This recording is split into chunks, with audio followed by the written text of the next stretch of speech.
A Câmara dos Deputados aprovou no início desta semana uma proposição que prevê o repasse de 65 bilhões de reais até 2037 de recursos da União para estados e municípios, com o objetivo de compensar perdas na arrecadação resultantes da Lei Candir. Será uma compensação na arrecadação decorrente da isenção de ICMS de produtos destinados às exportações.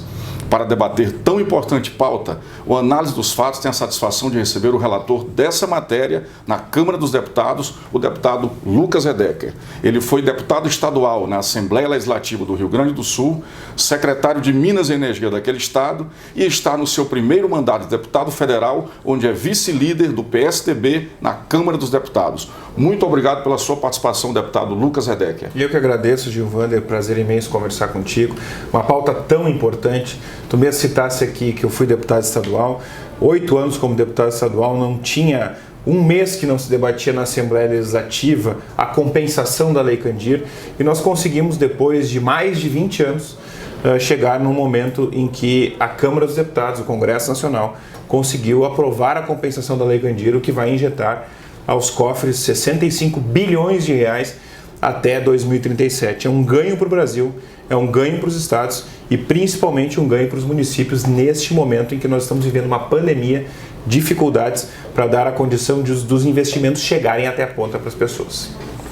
Vamos à análise dos fatos.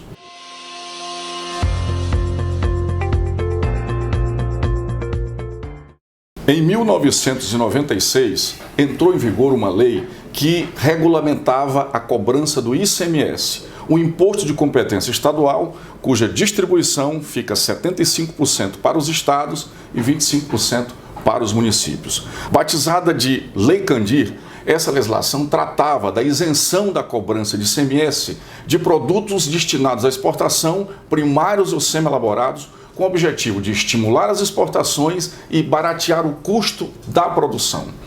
O inteiro teor dessa lei tratava que a União ela compensaria durante um período estados e municípios que exportavam esses produtos. Deputado Lucas Redecker, os defensores dessa lei na Câmara dos Deputados, eles falam que essa compensação ela nunca foi, na verdade, equacionada. Isso é verdade? É uma verdade, a compensação nunca foi equacionada. Eu posso dizer sim que a Câmara dos Deputados, ela no decorrer de 97 até esta semana, ela foi incompetente e a Câmara dos Deputados, na minha avaliação, não fez o dever de casa de nós homologarmos e regulamentarmos a Lei Candir. Nós chegamos num momento, mais de 20 anos depois, em que se nós fôssemos somar o valor real devido da Lei Candir para os estados e municípios, nós chegaríamos, quem sabe, na casa de 600 bilhões de reais. Só para o meu estado seriam 50 bilhões de reais, que é o estado exportador. Evidentemente que ela não foi regulamentada até então, em virtude de todo este valor não ter condições de ser pago pela União. E a União sempre teve um argumento em que o benefício que a Lei Candir gerava para os estados e municípios, referente à isenção da cobrança de ICMS para exportação, com empregos gerados, a indústria se instalando no município e no estado, a exportação do produto, faria com que isto já compensasse ao natural essa dívida da União. Até então, nós tivemos um pagamento pingado e parcelado da Lei Candir muito pequeno, que não poderia chegar a uma soma, posso dizer assim, de menos de 10%, de 1% do que se devia deste valor total. A discussão aqui na casa era justamente como nós regulamentaríamos e como nós pagaríamos esse imposto devido. Por isso que foi muito importante a homologação do STF, porque o STF homologando este acordo faz com que a gente não tenha mais discussões, nem posteriores e nem anteriores ao débito. Os estados chegando a um acordo com a União, que não é um acordo ideal. Isso tem que deixar bem claro, não é um acordo ideal, mas é um acordo possível para esse momento. Com repasse de 62 bilhões de reais, mais 3 bilhões e 600 com a PEC 188 que está neste acordo, fará com que nós consigamos pelo menos ter a previsibilidade que é algo que nós não temos. Que os estados saibam que eles vão anualmente receber recursos, os municípios anualmente receber recursos e que nós vamos conseguir incluir isso nos investimentos ou no custeio ou no próprio custo dos estados e municípios. Então, eu concordo em que, de fato, nós não fizemos o melhor acordo, que seria aquilo que nós gostaríamos, mas foi o acordo possível que nós conseguimos definir um cronograma de pagamento até 2037. Foi a falta de regulamentação que fez com que a União não cumprisse aí as compensações? Sem dúvida alguma, foi uma omissão do Parlamento brasileiro em que nós deveríamos ter nos posicionado há muitos anos em relação à regulamentação dessa lei. Mas nós não tínhamos também, e isso é uma coisa muito importante a ser dita, o interesse da União em regulamentar essa lei e entrar num acordo. Justamente porque ele teria que desembolsar, o ente federativo, a União, teria que desembolsar recursos e entrar numa nova discussão com a escassez orçamentária. Na minha visão, o STF teve um papel fundamental provocado pelos estados, essa é uma relação que tem que ser dita aqui, provocado pelos estados, chamou os entes, fez um acordo e nós hoje temos essa regulamentação. Deputado, esse texto que foi aprovado pela Câmara, que já passou pelo Senado, vai à sanção presidencial, ele é, na verdade, o resultado dessa homologação do que foi tratado ali entre Supremo, União e representantes dos estados? O Supremo homologou o acordo. O senador Wellington Fagundes, ele apresentou o projeto de lei complementar de acordo com a homologação do acordo do STF.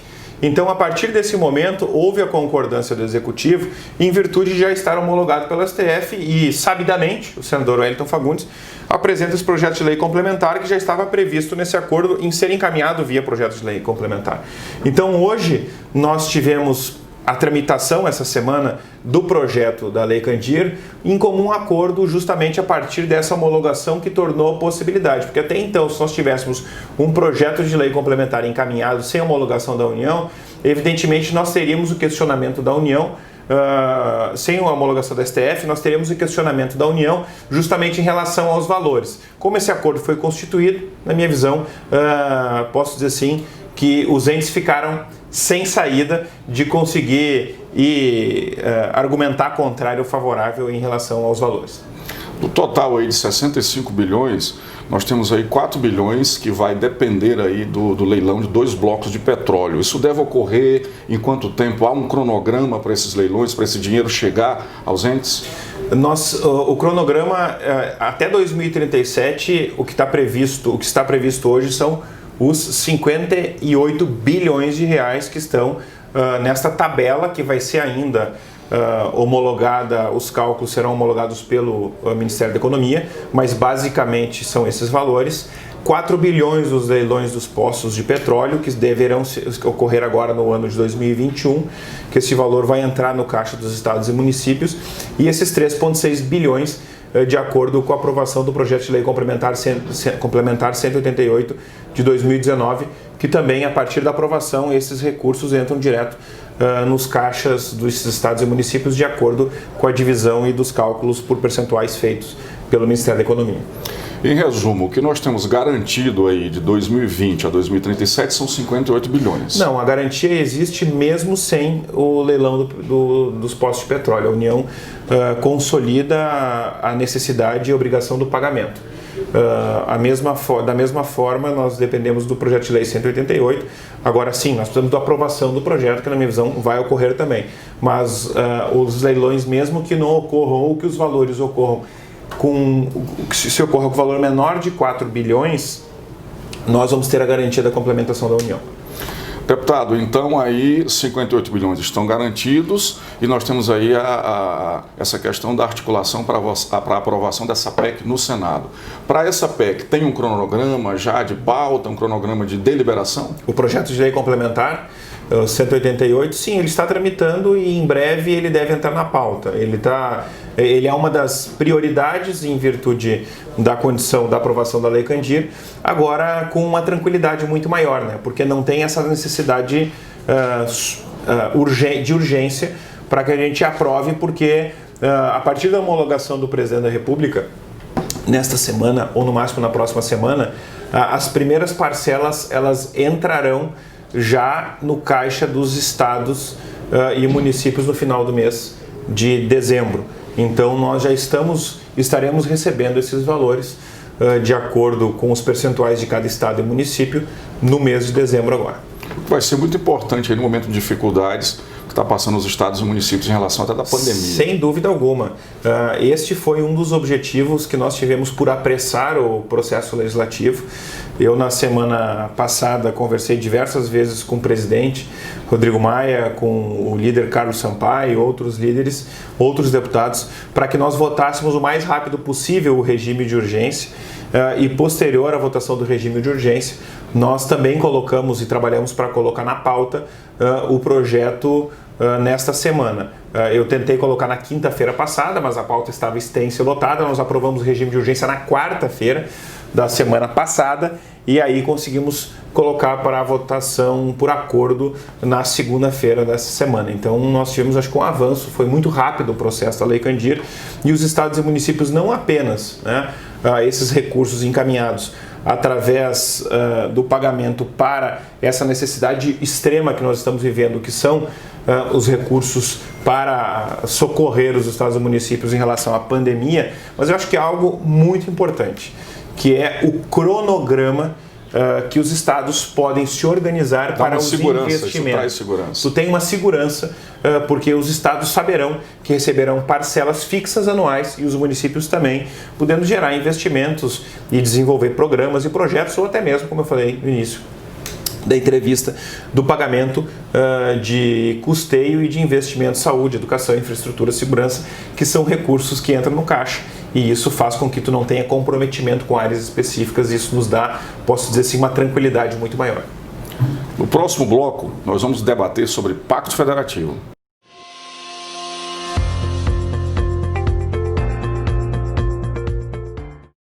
O Análise dos Fatos tem a satisfação de receber nesse programa o relator aí do projeto que resolveu a situação da Lei Candir, o deputado federal do Rio Grande do Sul, Lucas Redecker.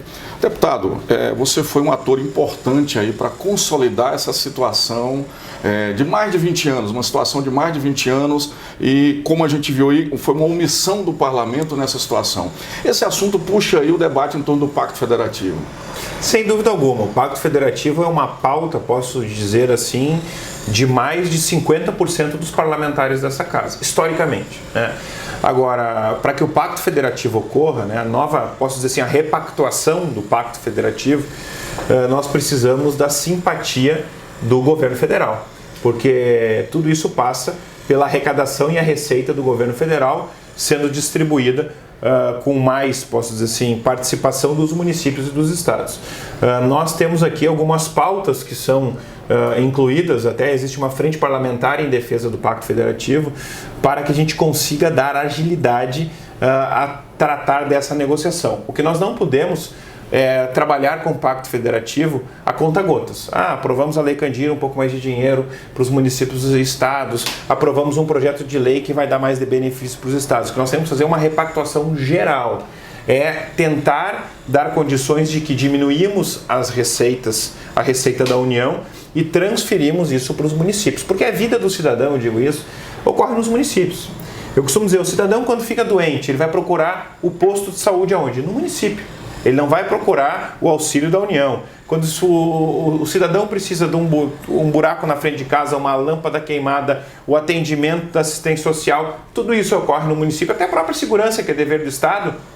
O cidadão reclama para o prefeito, reclama para o vereador. E nós temos que fazer essa repactuação o mais rápido possível para conseguir com que a gente tenha condições de dar mais qualidade de vida para as pessoas. Evidentemente que nós vamos passar um pouco mais de compromisso para os municípios. Os municípios vão ter que absorver um pouco mais de serviço em relação ao valor de que eles vão receber a mais nesta divisão do bolo total. Mas o que nós não podemos é fazer com que historicamente a gente faz. Tornar os municípios reféns da União, reféns deste parlamento aqui, porque eu não canso de receber prefeitos e vereadores do meu gabinete, assim como todos os deputados, pedindo emendas parlamentares. Isso faz com que a gente faça com que a estrutura financeira fique voltada em Brasília e que a gente não tenha esta garantia de repasse de forma equânime. E outro ponto que é importante debater é essa condição da distribuição das emendas parlamentares. Eu não vejo que as emendas parlamentares sejam tão boas ou tão ruins. Nós temos que reavaliar, porque aqueles municípios que não têm parlamentares conectados e eleitos recebem menos do que aqueles que têm. Então nós temos que ter uma equidade nesse repasse dos recursos. Há um desequilíbrio na distribuição. Há um desequilíbrio, uma equidade na distribuição desses recursos, e isso vai ser refeito com o Pacto Federativo ou até mesmo com a reforma política, quando a gente trata do voto distrital misto, em que a gente consiga ter mais representatividade por regiões. Deputado, em todos os campos do Brasil, você falou uma palavra-chave, a gente vê que o desequilíbrio é o que constrói aí as dificuldades que o país vive. O desequilíbrio na distribuição de recursos. Nos últimos 50 anos, a União concentrou aí a maioria dos recursos em torno dela. Essa questão da Lei Candir é um exemplo, né? Ela retirou aí, ela fez a isenção de impostos que eram de competência dos estados e municípios e não fez a compensação, até por falha legislativa. Você acredita hoje que há vontade da União de rediscutir o Pacto Federativo do atual governo? Eu tenho notado a simpatia do atual governo. Essa foi uma pauta de campanha do presidente Bolsonaro. Mas entre nós termos a simpatia e o resultado tem uma longa distância em relação a isso. Posso citar o caso das privatizações que o presidente Bolsonaro debateu durante a campanha e que o ministro Paulo Guedes falou em todos os momentos desde o primeiro dia de governo, que até agora não saíram do papel. Privatização da Eletrobras, dos Correios, eu particularmente sou favorável às privatizações. Então eu vejo que nós temos que, como tudo, ter um movimento dentro do parlamento, sinalizando positivamente e pressionando também o governo.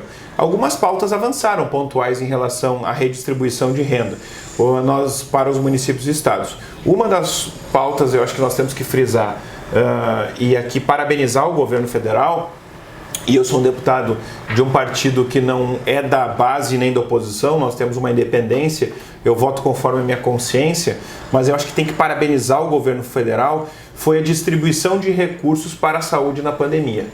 Todos os estados e municípios do Brasil inteiro receberam recursos como nunca do governo Bolsonaro. Essa é uma realidade. Sim. Pode não concordar com o governo Bolsonaro. Agora, essa é uma realidade. Agora, há uma distância na distribuição de recursos para a saúde e na repactuação do Pacto Federativo. A distribuição para a saúde é pontual no momento de pandemia. Nós estamos debatendo aqui o Pacto Federativo com um cronograma de distribuição em que os compromissos aumentam dos municípios, mas a receita, de certa forma, aumenta na mesma proporção, dando condições de nós distribuirmos mais serviços e mais qualidade de vida para o cidadão. Eu costumo dizer que a União, os estados e municípios, eles são efetivos na cobrança. O cidadão, se atrasar o imposto em um dia, ele vai ter a multa e vai ter a taxa a partir da cobrança do imposto não paga, né? Agora, por outro lado, a União não é efetiva na devolução do serviço, tão poucos estados e municípios. O cidadão tem uma consulta marcada num posto de saúde ou um exame e é desmarcado, o município não tem a mesma efetividade em remarcar com a efetividade que a União ou os estados e municípios têm na cobrança dessas taxas, desses tributos. Então eu vejo que nós temos que ter mais condições para que os municípios tenham efetividade no devolver serviço para o cidadão, que na minha visão é importante e isso faz com que a gente venha a trazer o cidadão a acreditar de novo na política, na administração pública, em que hoje está muito desacreditado. Do meu ponto de vista, no parlamento há uma vontade aí de rediscutir o Pacto Federativo. Como você falou, um dos discursos do presidente Bolsonaro foi aquele menos Brasília e mais Brasil. Ou seja, em resumo, também aí seria uma redefinição do pacto. O que é que falta para começar esse debate? Eu acho que falta sentar na mesa e o presidente, vou dizer o governo federal como um todo, e ele sentar não apenas o Ministério da Economia, que eu vejo que hoje tudo afunila no Ministério da Economia dentro do governo, os ministros encaminham as suas demandas e tudo cai no colo do Ministério da Economia, pode ou não pode, e sempre construindo uma circunstância paralela. Agora, a pauta do momento da circunstância paralela é o imposto de transações financeiras para recuperar todo o problema do Brasil. Falta o governo sentar entre o Ministério da Economia, o Ministério do Desenvolvimento Regional e os outros ministérios que compõem a discussão da pauta do Pacto Federativo e falarem quais são os pontos em que eles querem rever junto com o próprio parlamento, que vai ter que discutir e debater isso. Claro que o parlamento quer avançar muito mais que o governo federal. Eu acho que falta essa iniciativa do governo Eu acho que algumas coisas foram feitas, acho que a realidade tem que ser dita, mas, por outro lado, está faltando um pouco dessa iniciativa, não apenas no Pacto Federativo.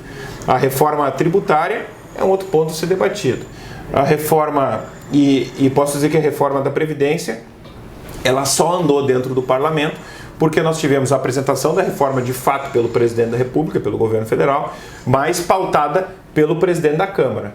A reforma tributária, a reforma administrativa, a própria reforma política, o Pacto Federativo, são pontos que o Parlamento está disposto a discutir o mais rápido possível.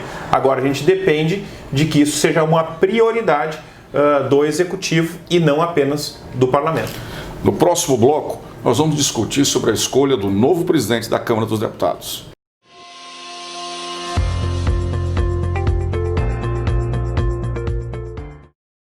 Deputado Lucas Redecker, as articulações em torno aí da escolha do novo presidente da Câmara dos Deputados estão intensas, né? Ontem, o presidente Rodrigo Maia definiu ali que ou vai ser Baleia Rossi ou vai ser o deputado Aguinaldo, o candidato dele. E o governo já tem um candidato. Como é que você está vendo essa disputa? Olha, a disputa da presidência da Câmara é uma grande disputa e que influencia muito no futuro do país, né? Principalmente na economia, principalmente nas decisões oriundas dos projetos que entram na casa das medidas provisórias do Executivo Federal. Eu tenho sempre uma grande preocupação com a presidência da Câmara, porque nós temos que ter, na minha avaliação, a representatividade da população brasileira à frente da Câmara e não, posso dizer assim, um braço de apoio ao Executivo ou a um outro poder, ao Judiciário ou a qualquer outro segmento. Não estou dizendo e não estou aqui me referindo a fazer oposição ao Executivo. É manter uma postura de neutralidade em relação às pautas que entram na Câmara e que o Parlamento consiga votar conforme a sua independência e aquilo que ele representa conforme o resultado das eleições que ocorreram no último pleito. Eu vejo que aqui dentro nós temos na Câmara a articulação muito, posso dizer, pronta e posicionada através do governo, que é o candidato Arthur Lira do Partido Progressista. Eu vejo de alguma forma até um comentário paralelo de se trocar por outro candidato, como a Tereza Cristina, ministra, que seria uma boa candidata na minha avaliação, mas tem o ministro Fábio Faria também. Ou Fábio Faria, que teria um debate interno em relação ao governo ter um percentual de participação, e há também a composição de um outro grupo, e aí se trata, né, encabeçado por alguns partidos de centro que não fazem parte do governo Bolsonaro, com mais independência, com a própria esquerda, uma conversa para que se coloque um presidente independente. Eu, particularmente, não acho que nós temos que ter um presidente que seja identificado com a esquerda e tampouco com a direita. Nós temos que ter um presidente que, independente da sua posição ideológica, ele tenha independência à frente do parlamento, em que ele possa dizer para o governo que as pautas que a Câmara se dispõe a votar são pautas para o futuro do país, como as reformas, que tenha coragem de pautar as reformas, porque até então nós tínhamos uma prévia das eleições municipais. Sim. E a partir de agora nós vamos ter os anos prévios das eleições nacionais, em que nós vamos eleger deputados federais, senadores e presidente da República. E isso tudo vai influenciar, sem dúvida alguma, no resultado da presidência da Câmara e também vai influenciar no resultado das pautas da Câmara para os parlamentares e também para o Executivo. E por isso que isso não pode se tornar um jogo político. Não pode se tornar um jogo de uma vitrine política para beneficiar ou prejudicar grupo A, B ou C. Isso torna mais necessário que a gente dê estabilidade para o país. E o Brasil, ele tem uma fragilidade na sua estabilidade econômica relacionado aos resultados das pautas políticas. E eu uso sempre o seguinte exemplo. Nas eleições para presidente da República, qualquer pesquisa que sai nos grandes veículos de comunicação, dependendo da variação, no outro dia nós temos um reflexo direto na Bolsa de Valores. Isso quer dizer o quê? Que nós não temos, na minha avaliação, a estruturação econômica do país independente em que esteja blindada em relação ao que vai ocorrer ali na frente. cada movimento político e muitas vezes administrativo que se faz à frente do próprio governo ou dentro do parlamento, nós temos um reflexo direto na economia, na bolsa de valores ou até no comércio. Então nós temos que conseguir construir uma independência econômica do país relativa ao que nós vamos debater dentro do parlamento brasileiro e do governo, em que nós tenhamos, posso dizer assim, venhamos a tentar caminhar no mesmo rumo para conseguir colocar as pautas do Brasil em primeiro lugar. A Câmara dos Deputados ela tem assumido aí nessa legislatura um protagonismo muito grande, uma liderança muito grande, inclusive na condução da agenda do Brasil.